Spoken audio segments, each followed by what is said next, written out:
Shalom, kita kembali bertemu intim dengan Allah. Mari kita menyembah Tuhan, kita naikkan ucapan syukur kita kepada Tuhan. Sekalipun kita dalam lembah kekelaman, Tuhan tidak pernah meninggalkan kita. Terima kasih Tuhan Yesus.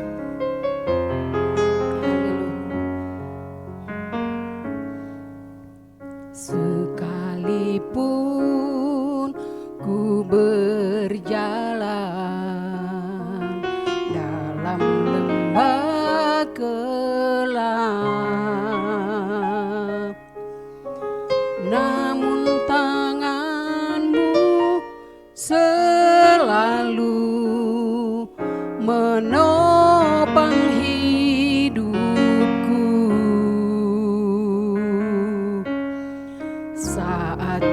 dalam ketakutan, Kau hadir di sisiku.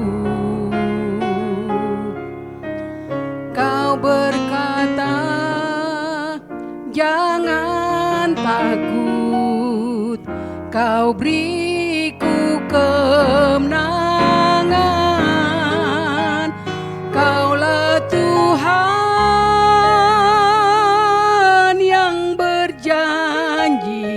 tak sekalipun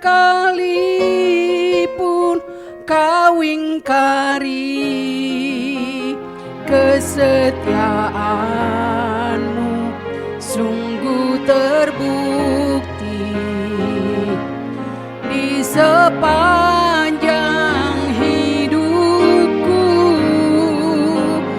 Untuk selamanya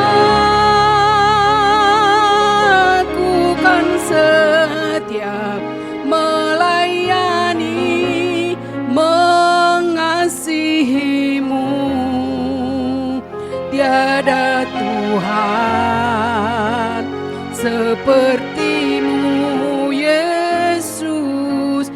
Kau Allahku yang setia. Kaulah Tuhan yang berjanji, tak sekalipun Kau ingkari, kesetiaan-Mu sungguh terbukti di sepanjang hidupku. Untuk selamanya ku kan setia melayani, mengasihi-Mu. Tiada Tuhan seperti-Mu Yesus. Kau Allahku yang setia. Tiada Tuhan seperti-Mu Yesus.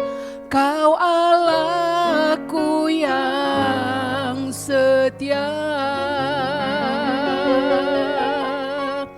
Haleluya, haleluya, kami bersyukur Tuhan. Terima kasih Tuhan Yesus. Terpujilah nama-Mu Tuhan, terpujilah nama-Mu,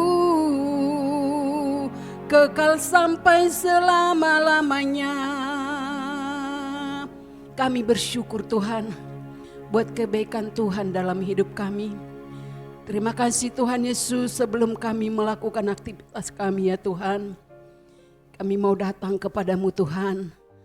Kami mau mendengarkan firman-Mu Tuhan. Kiranya Tuhan firman-Mu yang kami dengar ya Bapa, boleh tertanam di hati kami dan bertumbuh ya Bapa. Terima kasih Tuhan Yesus, terima kasih ya Bapa. Kami Tuhan menyerahkan Tuhan pembacaan firman-Mu pada hari ini. Terpujilah Engkau Tuhan, hanya di dalam nama Tuhan Yesus kami berdoa dan mengucap syukur. Haleluya. Amin.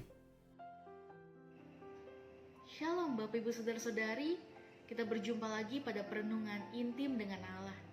Pada hari ini, hari Sabtu tanggal 20 Mei 2023, kita akan mendengarkan sebagian daripada firman Tuhan yang bertemakan pemeliharaan Tuhan pada waktu sakit, yang terambil dalam Mazmur 5, Mazmur 38, Mazmur 41, dan Mazmur 42. Saya harap Bapak, Ibu, Saudara-saudari sudah membacanya terlebih dahulu. Saya akan membacakan dalam Mazmur 42 ayat yang ke-12. Mengapa engkau tertekan, hai jiwaku, dan mengapa engkau gelisah di dalam diriku? Berharaplah kepada Allah, sebab aku bersyukur lagi kepadanya, penolongku dan Allahku. Setiap orang pasti memiliki banyak pergumulan dalam hidupnya, dan pergumulan tiap-tiap orang pasti berbeda. Salah satu pergumulan yang kita hadapi dalam hidup ini adalah berkenan dengan penyakit. Ada banyak orang yang mungkin merasa lelah dan putus asa karena harus bergumul dengan sakit penyakitnya yang tak kunjung sembuh. Semua orang tidak ada yang mau sakit, apalagi orang zaman modern sekarang yang hanya ingin bisa hidup serba mudah dan sistematis. Akhirnya benci dengan penyakit. Kemajuan teknologi membuat orang mengubah konsep hidupnya. Orang-orang zaman dahulu sangat familiar dengan yang namanya kepahitan dalam kehidupan. Sehingga dalam menyikapi penyakit pasti jauh berbeda dibandingkan orang-orang masa kini. Jadi kalau orang-orang zaman sekarang disuruh menikmati penyakit, sudah pasti tidak ada yang mau. Mereka tidak akan tersenyum jika sedang sakit. Tidak heran jika banyak orang Kristen yang mengatakan bahwa penyakit itu dari setan. Maka harus didoakan dengan sambil menengking penyakit tersebut. Penyakit itu akan datang menghampiri semua orang, sekalipun sudah berusaha dengan segala macam cara dan upaya untuk menghindari penyakit lewat cara hidup, cara makan, dan sebagainya. Maka tiada jalan lain bagi kita untuk menikmati saja penyakit itu. Dalam 2 Korintus 12 ayat 7-10 diceritakan tentang Rasul Paulus yang bergumul sehubungan dengan adanya duri dalam dagingnya. Dikatakan bahwa penyakit dalam tubuh Paulus, yaitu duri dalam dagingnya, memang sengaja diizinkan oleh Tuhan. Paulus diizinkan Tuhan untuk menderita penyakit tersebut yang terus ada sampai akhir hidupnya. Penyakit ini menjadi satu kesaksian yang indah, yang diizinkan Tuhan supaya Paulus tidak memegahkan diri atau terjerumus pada keadaan yang bisa saja membuat dia menjadi sombong. Bahwa penyakit tersebut diperlukan Rasul Paulus. Hal ini dipahami, mungkin kita berpikir bahwa penyakit tersebut harus dibuang. Tetapi Paulus justru merasa perlu menyimpan penyakitnya, sebab dia sadar kalau penyakit yang diizinkan itu pun untuk menyatakan kemuliaan Allah.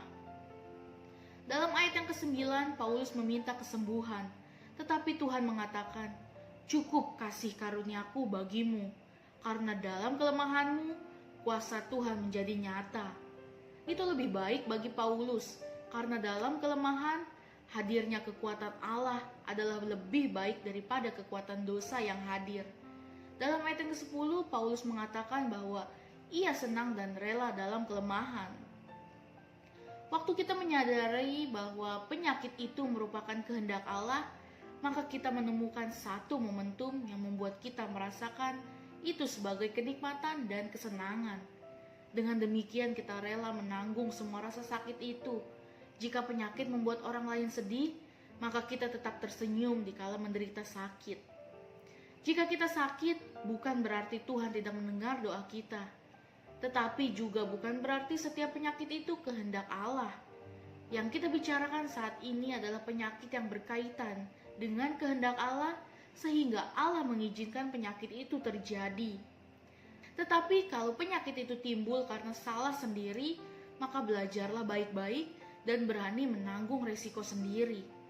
Kita juga ingat bahwa penyakit itu bukan aib. Penyakit bukan aib jika sesuai dengan kehendak Allah. Tetapi kalau kita tidak sesuai dengan kehendak Allah, itu salah sendiri. Obati sendiri, lalu minta ampun pada Tuhan. Misalnya, di keluarga sudah ada yang sakit diabetes atau darah tinggi, tetapi pola makan kita makannya sembarangan, suka makan yang manis-manis, atau suka makan yang asin-asin. Jadinya kita kena sakit gula atau darah tinggi juga akhirnya. Penyakit bukanlah kematian yang ditakuti.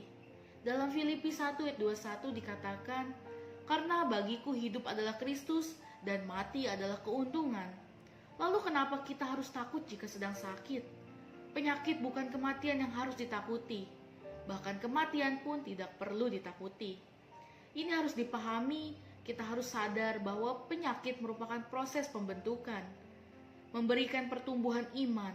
Tetapi sebaliknya, jika kita melihat penyakit itu sebagai sebuah permasalahan, maka iman kita tidak bisa bertumbuh. Bahkan penyakit adalah sebuah kehormatan kalau kita sanggup menanggungnya di dalam Tuhan. Seperti kata Paulus, "Aku senang dan rela dalam kelemahan, di dalam siksaan, dalam kesukaran, dan dalam penganiayaan oleh karena Kristus." Jika kita sedang sakit, berdoalah agar Tuhan memberi pertolongan. Dengan pertolongan Tuhan, itu kita mengejutkan dunia. Dunia terkejut karena dalam keadaan sakit pun, kita tetap bersuka cita dan tersenyum. Jangan mengharapkan kesembuhan hanya untuk bersaksi bahwa kita sembuh oleh karena Tuhan. Dalam keadaan sakit pun, kita bisa bersaksi dan menjadi alat yang luar biasa. Nikmatilah penyakit dalam paradigma baru dan tersenyumlah dalam kelemahanmu. Karena itulah yang membangkitkan dan menumbuhkan imanmu. Jangan kita terjebak pada pemikiran yang sempit mengenai penyakit, tetapi biarlah kasih Allah membuat kita betul-betul mengerti apa yang sedang Ia kerjakan, sehingga kita dapat memahami kehendak Allah dalam hidup kita. Amin. Mari kita berdoa. Bapa yang baik, terima kasih untuk perenungan pada hari ini Tuhan. Biarlah melalui firman ini dapat merema di setiap hati kami Tuhan. Kami percaya Tuhan, pemeliharaan Engkau terjadi bagi hidup kami Tuhan. Maupun kami sedang sakit ataupun kami sedang sehat Tuhan. Biarlah Tuhan, Engkau selalu hadir dalam kehidupan kami dan kami selalu berpengharapan kepadamu. Terima kasih Tuhan Yesus. Terima kasih dalam nama Tuhan Yesus. Haleluya. Amin. Salam sejahtera, Tuhan Yesus memberkati. Shalom.